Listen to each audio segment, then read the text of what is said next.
tvN 슬기로운 의사생활이 매일 예상치 못한 관계의 확장을 선보이며 최고 시청률을 기록했다. 지난 26일 방송된 슬기로운 의사생활 3회는 케이블, IPTV, 위성을 통합한 유료 플랫폼에서 가구 평균 8.6%, 최고 10%를 tvN 타깃인 남녀 2049 시청률에서는 평균 6.9%, 최고 7.9%로 지상파 포함 전 채널 동시간대 타깃 시청률 1위를 차지했다. 이날 방송에서는 각자의 시간을 보내며 의사로서 또는 평범한 한 사람으로서 책임져야 하는 것들에 대해 고민하고 갈등하는 5인방의 모습이 공감과 몰입을 높였다. 또한 점점 확장되는 인물 간의 관계 변화가 궁금증을 증폭시키며 다음 회를 기대하게 했다. 먼저 각자의 스타일대로 혼라이프를 즐기는 5인방의 모습이 보여졌다. 노래방에 가고 싶었지만 깔끔하게 거절한 친구들을 대신해 아들 우주와 함께 노래방 나들이에 나선 익준. 이른 아침부터 익숙하게 혼자 캠핑을 준비하는 여유로운 송하와 비장한 모습으로 마라톤 대회에 참가한 정원의 모습이 차례대로 담겼다. 그러나 병원에서 온 전화에 송하는 망설임 없이 텐트를 접었고 정원은 출발과 동시에 참가자들과 반대로 전력 질주하는 웃픈 해프닝을 벌였다. 준환 역시 이사장과 골프를 치던 중 병원에서 온 전화에 뒤도 안 돌아보고 바로 이동, 의사로서 책임감 있는 모습을 보였다. 사람이 거의 없는 카페 구석에서 홀로 휴대폰을 보며 행복해하던 석형도 갑작스럽게 등장한 전공의들로 인해 평화가 깨져 웃음을 유발했다. 여기에 겨울과 익준, 정원의 새로운 관계성이 재미를 배가시켰다. 여전히 유일무이외과 전공의 겨울의 선택을 기다리는 교수들. 하지만 오늘도 겨울의 선택은 익준이었다.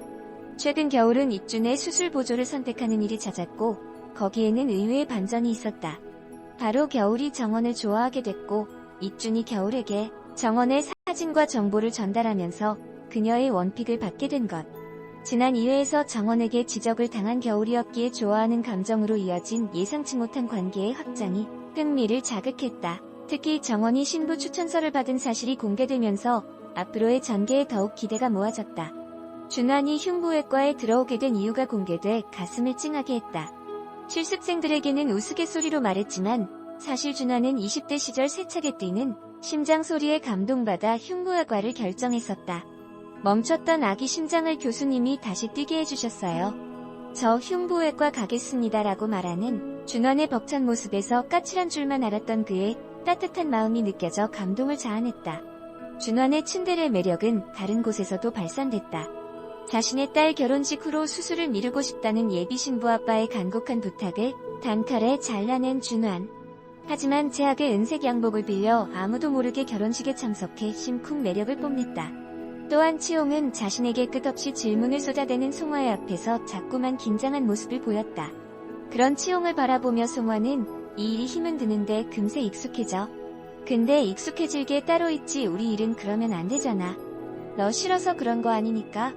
나만 믿고 잘 따라와라는 듬직한 말로 치용에게 무한 신뢰를 안겨주었다. 그러던 중 비가 오는 캠핑장에서 홀로 쉬고 있는 송화 앞에 등장한 치용.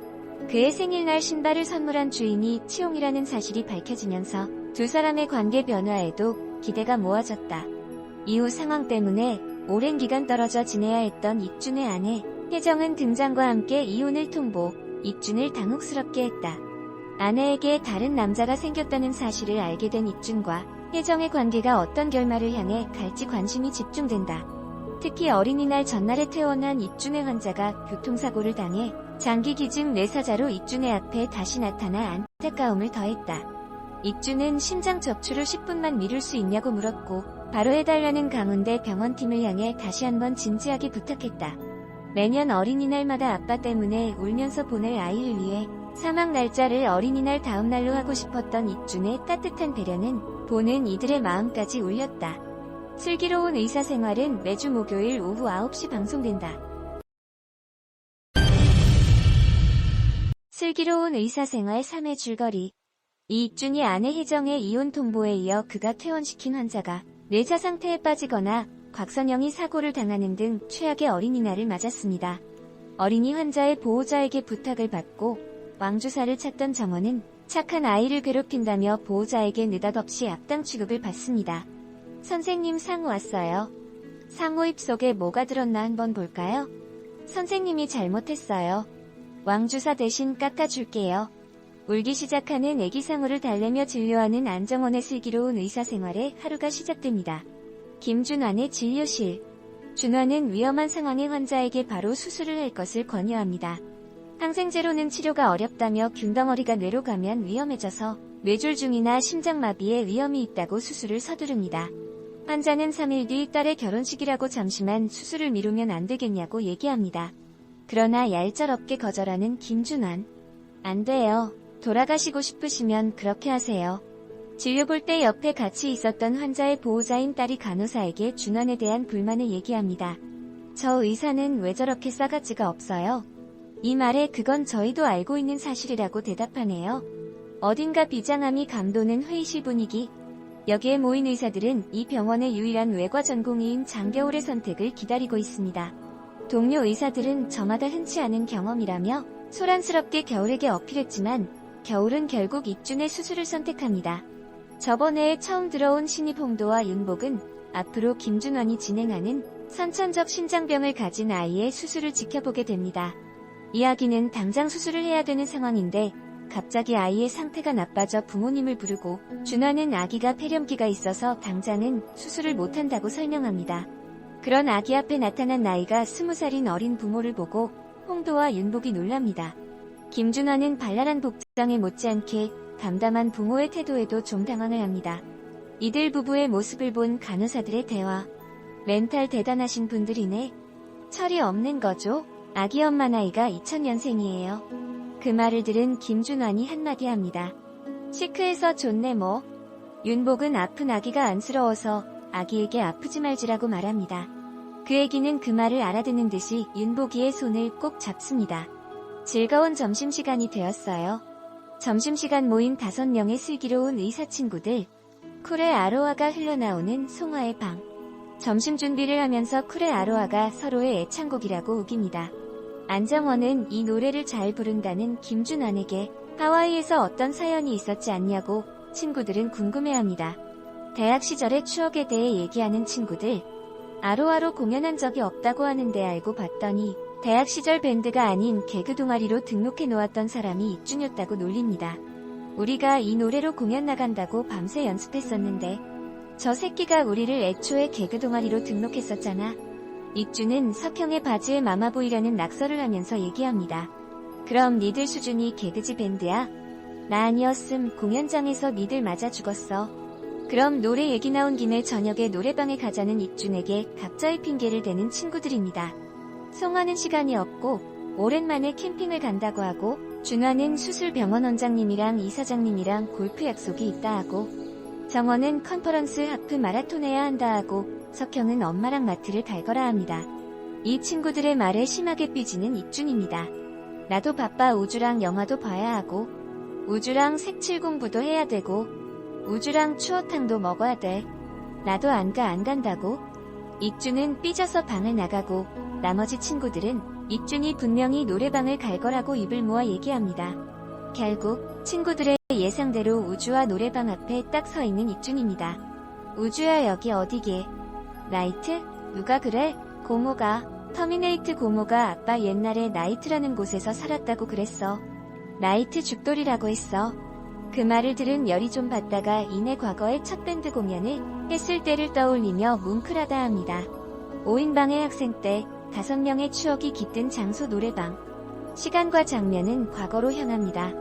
장소는 익준과 우주가 함께 갔던 노래방 같은 장소 그곳입니다. 공연을 앞두고 연습에 한창인 정원, 준환, 석형, 송화가 나옵니다.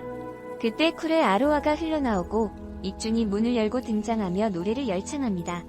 흥이 난 슬기로운 의사친구 5인방은 아로하로 대동단결했습니다. 라디오를 들으며 차에 오른 송화. 그 길로 캠핑을 떠납니다. 그 힘든 텐트를 다 펼치고 막 휴식을 취하려고 하는데 그때 전공의에게서 전화가 옵니다. 이에 송화는 한숨 한 번 푹 쉬고 텐트를 다시 접고 그 힘든 작업을 또 반복한 후에 병원으로 돌아옵니다. 정원은 오랜만에 하프 마라톤에 도전합니다.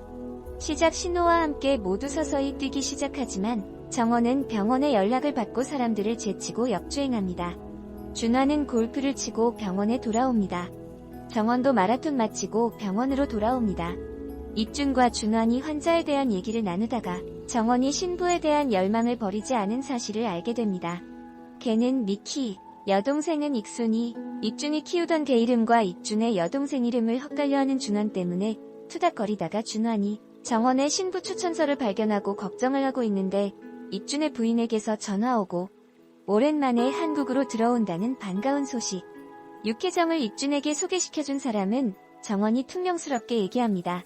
아무리 내 동창이고 내가 소개시켜줬다지만 살다 걔처럼 욕심 많은 사람 처음 봤다. 자기 와이프니까 신경 끄라며 입준이 정원에게 물어봅니다. 너 이거 신부 추천서 뭐야? 이에 준환도 끼어듭니다. 너 진짜 의사 때려치고 신부 되려고? 병원장님한테 말했어? 이번 주에 말하려고. 당장 그만두려는 거 아니야. 이에 정원은 올해까지만 하고 그만둘 계획이라고 말합니다. 그런 가운데 입준한테 장겨울에게서 전화가 옵니다. 신부가 되면 못 볼 수도 있으니 기념사진. 이 병원에서 유일해서 누구나 원하고 필요로 하는 외과 전공의 장겨울의 선택을 받았던 입준에게 겨울에게서 연락이 오고 장겨울 좀 보고 올게. 여기 좀 봐봐. 하나 둘 셋. 이제 우리 정원이 얼굴도 많이 못 볼 텐데 사진이라도 찍어놔야지. 장겨울을 만나러 나가는 입준을 보며 걱정하는 준환이 한마디 합니다. 쟤 설마 장겨울이랑 바람난 거 아니겠지? 알고 보니 준환은 장겨울에게 보여주기 위해 사진을 찍은 것이었습니다. 정원과 같이 찍은 사진을 보여주는 입준에게 장겨울이 옆에 묘하게 딱 붙어 앉아서 열정적인 태도로 물어봅니다. 독사진은 없어요? 제 얘긴 물어보셨어요? 저 어떻게 생각하는지. 너무 티나잖아. 직접 말해 좋아한다고? 그건 너무 부끄럽잖아요. 이에 준환은 어이없다며 말합니다. 나한텐 안 부끄럽고 내가 조만간 물어봐줄게. 내 용기가 가상해서 물어봐주는 거야. 이어서 장겨울은 육전을 뇌물로 내놨고 준환은 너 정원이한테 환상이 있는 것 같은데 엄청 예민해. 환자 한 명만 잘못돼도 한 달을 잠을 못 자. 고집도 엄청 세고 그리고 재벌 아니야. 거지야 거지. 김준원한테 얹혀 살잖아. 결정적으로 정원이 연애 아니 여자에 관심이 없어. 내가 걔를 본 이후로 여자 만나는 걸 본 적이 없어. 너만 알아라. 정원이 신부되고 싶어해. 그 말에 눈을 동그랗게 하고 놀라는 장겨울. 성소수자예요. 이에 조정석은 다시 손으로 성우를 그어주며 설명합니다. 그 신부 아니고. 장겨울은 다부지게 얘기합니다. 아닐 거예요. 독실한 카톨릭 신자인 거 알아요. 근데 아직은 아니죠. 되고 싶어 하잖아요. 그럼 가능성 있는 거잖아요. 그때 정원이 나타나자 장겨울이 후딱 도망을 갑니다. 입준이 겨울을 좋아하는 걸로 오해한 정원은 화를 냅니다. 장겨울은 안 된다. 정신 차려 이 새끼야.